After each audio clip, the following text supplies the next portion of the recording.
Magkikisa tayo ng mais. Yan. Unahin, isulay ang mantika.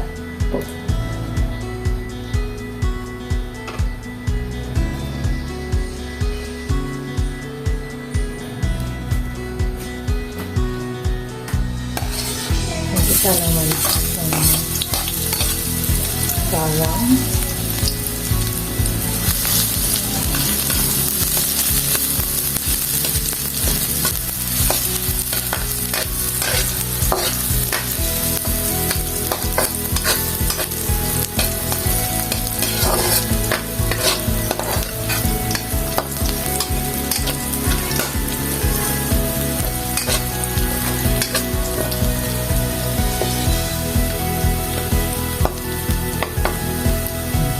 Amoy na ang bawang, pwede na ilagay ang sibuyas.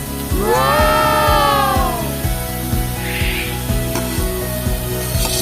Sibuyas.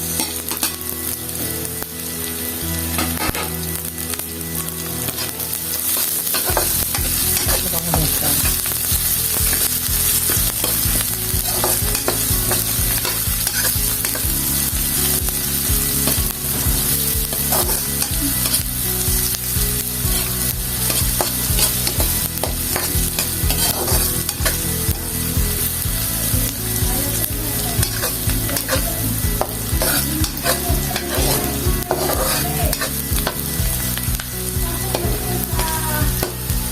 Ating sibuyas ang tutulan.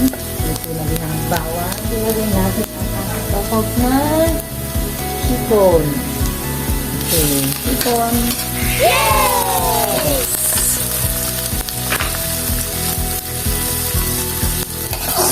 Ilagay ang hipon. Ilagay ang palasa mula sa ulo. Ilagay din natin.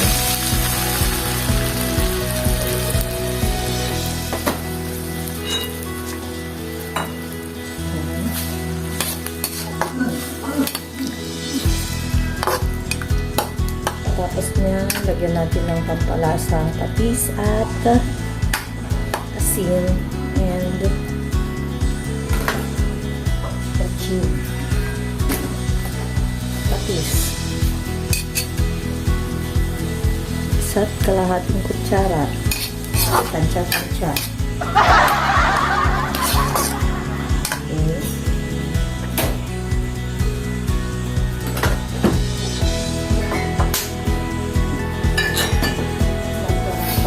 Asin.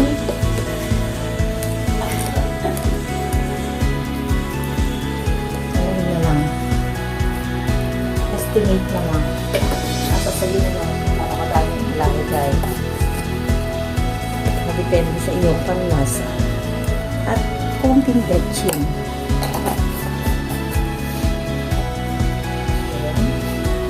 Haluin lang natin siya. Ito ay para magkaroon ng lasa yung ating hipon. At yung hipon, pwede mo naman siyang hati-hatiin. At hindi siya buo. Okay lang. Okay. Pagkatapos niyan,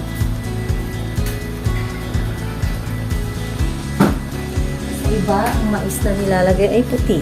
So, sa amin, ang nilalagay namin ay dilaw. Sweet corn. Ito, meron siyang lasang creaminess. Okay, pwede na itong ilagay ang mais.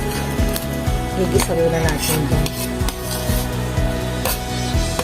Dagdagan natin ang sabaw maya-maya.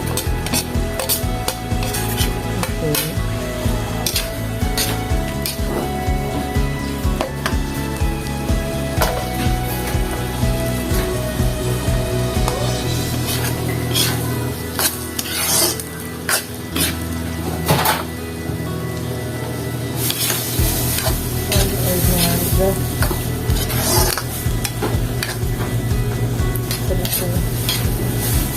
Pang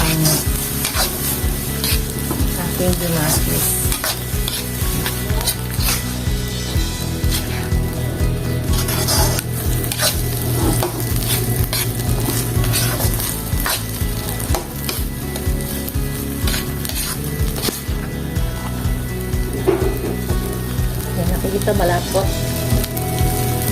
So, pwede siyang lagyan ng sabaw.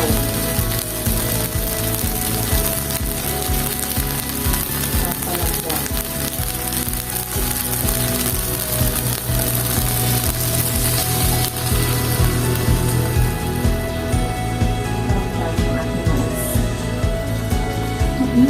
Mais.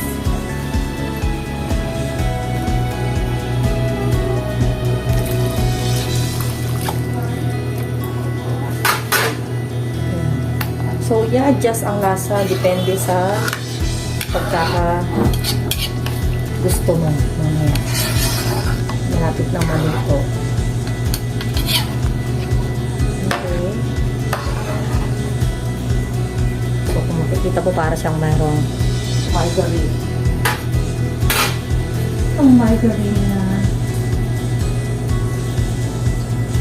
nagdadala ko ng tubig para sakto lang mamaya kapag kumulo na. Mababawasan pa kasi yan. Kumukulo. Matutuluan pa.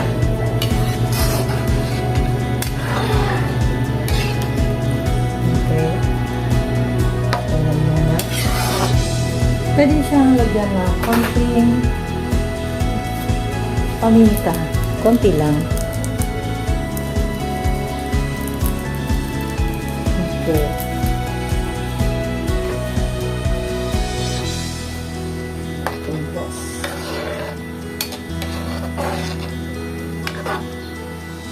At ang ating gulay na isasahutan mamaya ay isang ampalaya.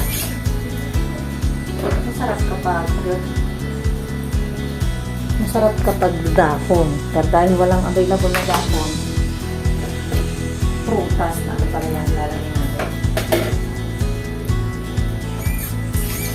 Prutas. Okay, ito po ang ating ilalagay. Pero mamaya pa yan. Tayo muna natin maluto yan. Mais. So, mula sa kabila, mayroon ding kawaling nakaabang magpiprito akong isda. Okay. So, habang hinihintay na kumukulo yan, magpiprito naman ako ng isda sa kabila.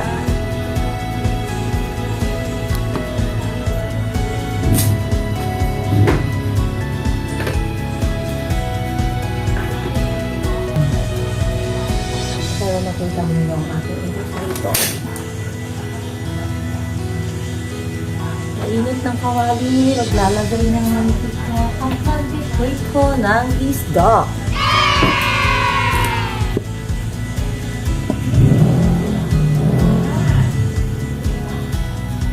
Ayan. So, maglagay ng mantika. Dapat yung mantika sapat para sa isda, para hindi siya madurog. Mas magandang magprito kapag ang mantika ay tama ang dami.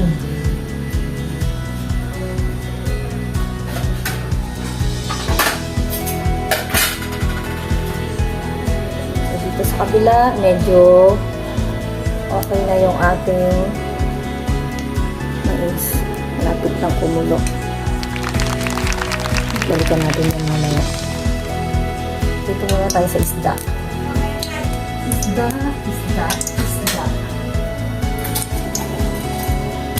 Itong isda. Okay. Ito tayo. Ito tayong isda. Isda.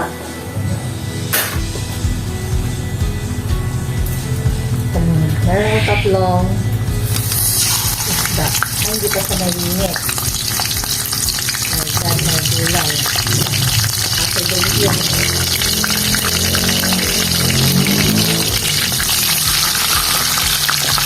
Ito. Ang palpak yata ang ating ito. Palpak. Ay, parang hindi pa siya mainit. So, na to ang ating mais. Ay, waffle. Ito ko.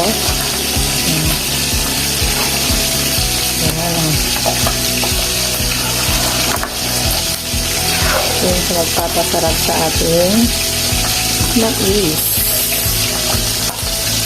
Okay, balik tayo sa isda.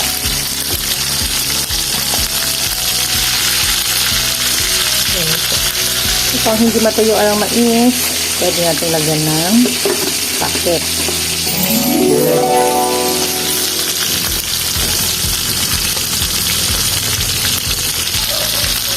Sa amin medyo mura lang ang mais. 5 piraso, 50. So, ibig sabihin, 10 piso lang ang isa. Yung mais sa dilaw yun. Pero kapag sa ibang lugar, gaya ng Rizal, yun ay 25 pesos. At isa, hindi pa yun luto. Ano pa yun? Hilaw pa yun. Tinikman ko ang aking mais. Pero, ano naman siya? Ito, pwede lang balik pa rin.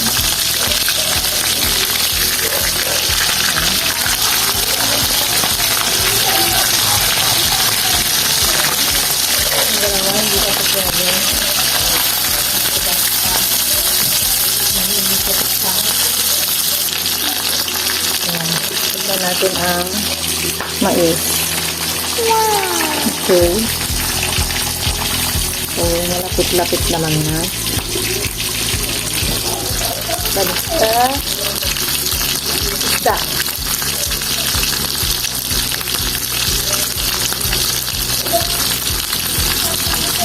Ay, isda ka. Okay. Ayan ako.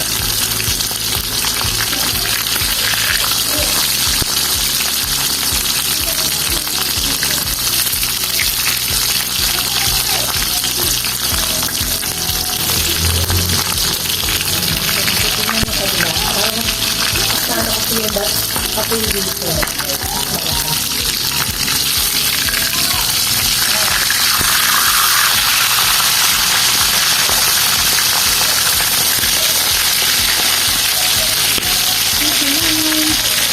Tomato sauce.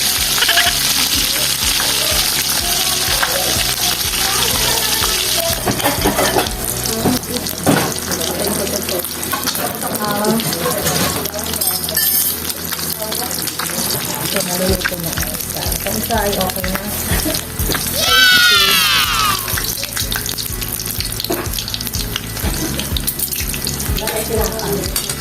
Slice bread ang nandiyan. Palaman ko ay nandun sa ano. Yan. Ito ng aking mga kasama ay medyo crispy. Crispy. Ang isda.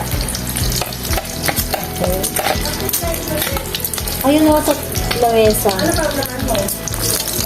Okay. Pwede na to. Crispy na siya.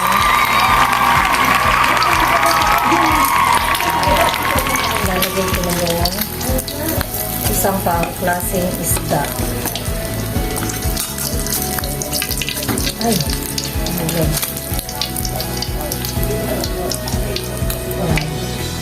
And then, mayroon pa akong 4 na maliliit na isda.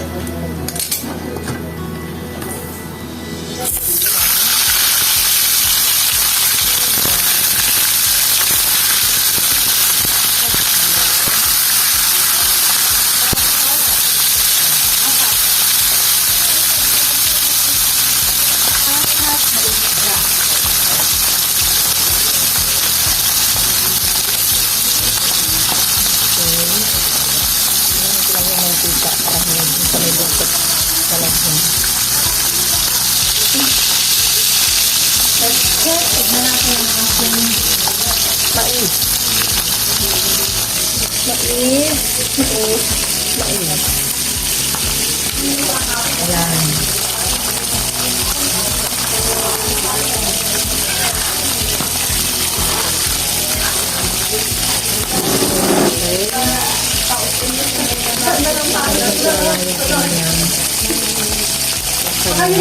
Sabaw. Oo, kuntiin na lang. Saka ilalagay yung ang talaya.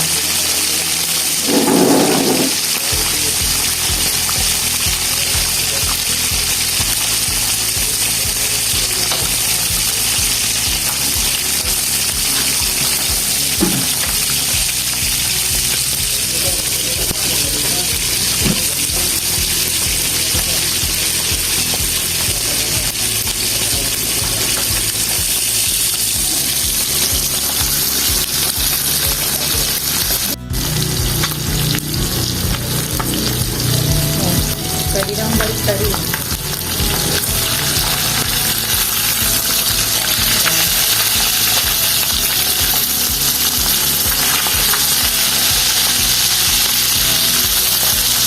Ito lang yung ito sa pagkakas.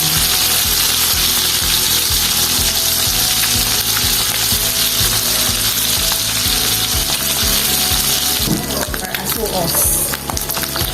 Ito pwede na to. Crispy na to. So, balik tayo pa natin ng isang beses. Ito mukhang okay naman na siya. Ito na, kaya lang, pag medyo crispy, mahal pa. Lutuin pa ang konti. Lutuin pa ang konti. Ito.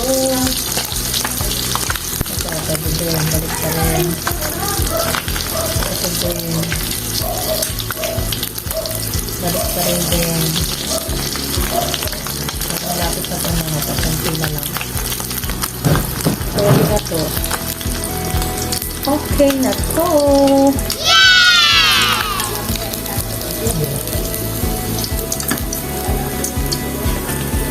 Okay.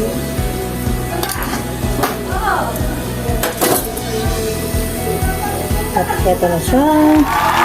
Ang ating hipon. Okay. Buksan mo natin. Okay na. Kailangan natin naman ang palayang sa ating mais. Ayan o. Tignan nyo na rin siya.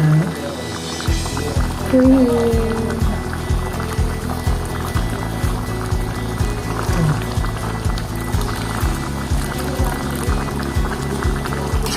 Kaya ang palaya, ilagay lang natin ang ampalaya. So, spread ko lang siya. Ayan. Para kumalat. Okay. So, sa ilang minuto lang, okay na yan. Huwag natin masyadong lutuin para hindi pumait. Huwag din natin hahaluin ng bonggang-bongga para hindi siya pumait.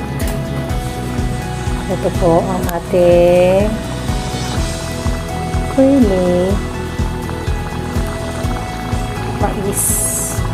Wow!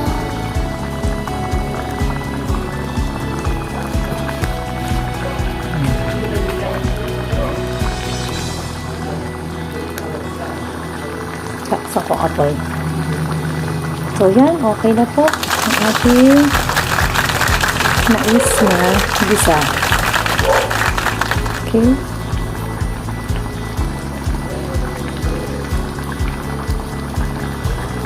Mais. Thank you for watching.